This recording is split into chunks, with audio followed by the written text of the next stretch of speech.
Assalamualaikum warahmatullahi wabarakatuh. Baiklah, kami dari kelompok 3 akan mempresentasikan tugas analisis risiko lingkungan, manajemen risiko. Untuk anggota kelompok itu ada 3 orang. Untuk yang pertama, Reski Ramadan Nanda Aksan. Untuk yang kedua, Rahmalina Nur Zahra. Dan saya sendiri, Septian Putra Pratama. Kemudian, kami di sini akan mereview terkait 2 jurnal manajemen risiko. Untuk jurnal pertama itu manajemen risiko pada perusahaan jasa pelaksana konstruksi di Provinsi Papua, studi kasus di Kabupaten Sarmi oleh Arif Lokobal, Martin Sumajau, dan Boni F. Sompi. Untuk jurnal yang kedua itu Health Risk Assessment of Heavy Metal in Fish, Cryptic Nigrodigitatus from two lagoons in southern Nigeria oleh Base OB dan Cukwu LO.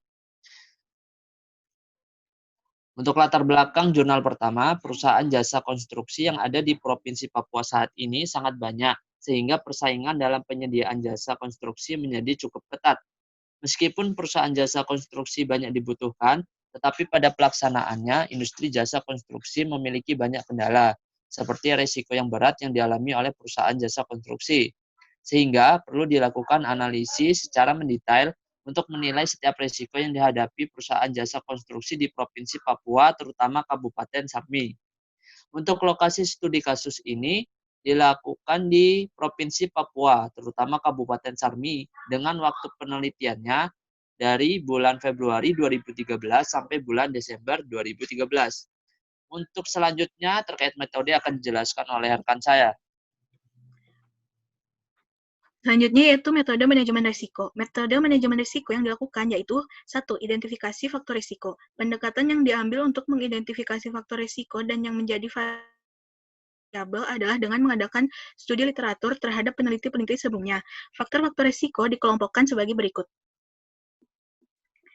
Nah, ini faktor risikonya ada risiko alami dan risiko manusia. Selanjutnya.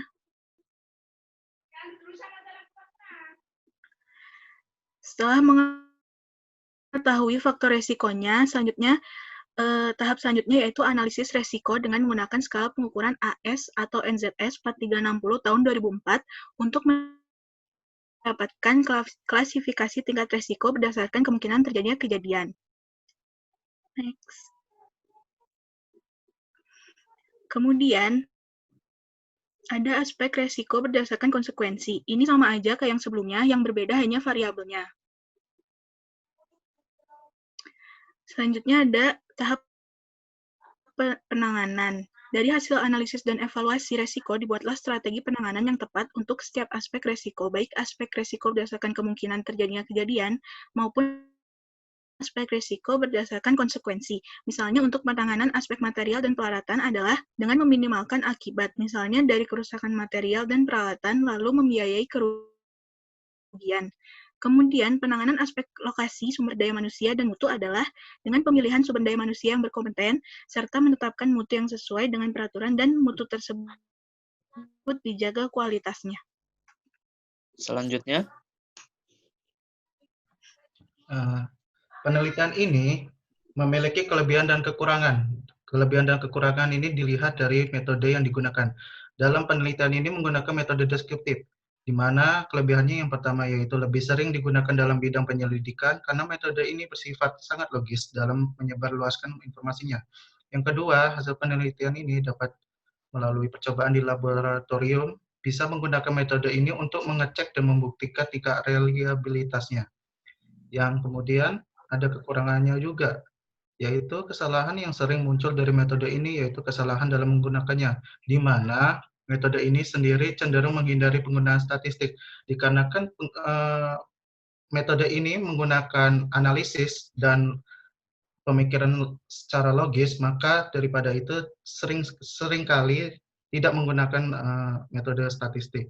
Yang kemudian ada lagi penelitian tersebut memberikan informasi terbatas tentang pengaruh variabel-variabel yang diteliti, yang dimana dapat mempengaruhi variabel lain untuk tetap konstan, di mana variabel yang diteliti itu bisa memiliki kekurangan, bisa berbeda dengan variabel yang lainnya.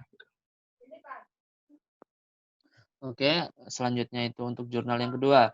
Untuk latar belakang sendiri, Laguna yang terletak di wilayah barat daya Nigeria yang memiliki peran penting pada sektor ekonomi karena digunakan sebagai tempat rekreasi dan memancing serta beberapa industri yang berlokasi di area pesisir lagun yang berkontribusi pada pembuangan limbah ke ekosistem. Oleh karena itu, penilaian risiko kesehatan ini digunakan untuk mengidentifikasi dan mengukur dampak risiko kesehatan dari sumber kontaminan berdasarkan rantai makanan, sehingga dapat ditentukan untuk tingkat akumulasi dari logam berat di ikan C. nigrodigitatus pada Laguna. Sedangkan untuk lokasi penelitian, itu berada di Laguna Oleghe dan Badagry di barat daya Nigeria. Laguna Oleghe itu perairan air tawar, sedangkan Laguna Badagry perairan air tawar pada musim kemarau dan perairan air payau pada musim hujan karena menerima gelombang air laut. Kedua laguna ini didominasi oleh gulma invasif air seperti eceng gondok dan juga terdapat hutan bakau. Untuk selanjutnya akan jelaskan teman saya.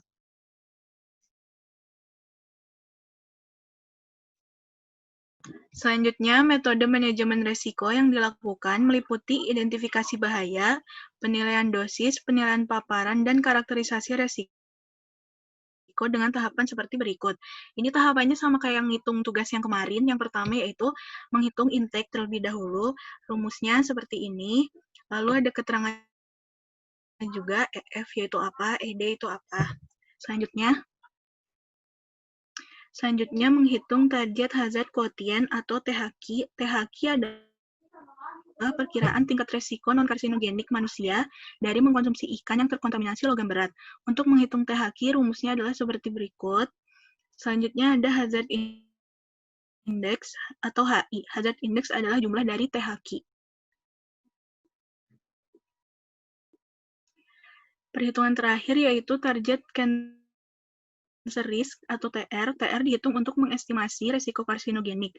Rumus TR yaitu seperti itu, lalu ada keterangan ATC dan CPSO.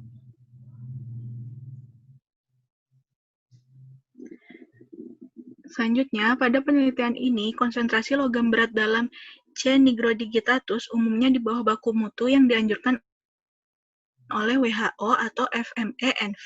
Perkiraan risiko non-karsinogenik atau THQ dan HI yang dilakukan menunjukkan tidak ada efek kesehatan yang merugikan dari konsumsi ikan. Namun, target risiko kanker atau TR akibat paparan PB dan NI melalui konsumsi ikan dapat meningkat, yang dapat menyebabkan kanker di kemudian hari. Namun, implementasi manajemen kesehatan sudah dimulai dengan pengawasan dan pemantauan rutin. Efluen dianalisa secara toksikologis mengikuti metodologi standar dan kesadaran publik tentang implikasi kesehatan. Selanjutnya. Dalam penelitian ini, menggunakan metode analisis cluster, di mana memiliki kelebihan dan kekurangan. Kelebihannya yang pertama yaitu menghemat waktu dan mempercepat dalam mengolah data. Karena data yang diinputkan akan membentuk tingkatan sendiri sehingga mempermudah dalam penafsiran. Yang kedua, dapat melakukan penelitian dengan data yang lebih banyak dengan lebih efisien, di mana data-data yang dibutuhkan seperti efisiensi segala macam, PB, FN, FE yang ada di air itu bisa didapatkan lebih efisien. Kemudian ada kekurangannya yaitu sering muncul kesalahan yaitu pada data outlier, yang artinya data observasi yang muncul dengan nilai-nilai ekstrim. Apa itu nilai-nilai ekstrim? Nilai-nilai ekstrim yaitu nilai yang jauh atau beda sama sekali dengan sebagian besar nilai lainnya. Maksudnya yaitu nilai-nilai yang kita dapatkan misalnya HI dengan nilai-nilai yang kita dapatkan misalnya yang data lain itu tidak ada hubungannya sama sekali. Misalnya nilainya terlalu jauh atau terlalu tidak masuk akal, seperti itu. Maka nilai-nilai tersebut dianggap tidak akurat dan data tersebut dianggap tidak valid untuk dijadikan sebagai penelitian. Terima kasih. Oke, baiklah. Sekian dari presentasi kelompok 3.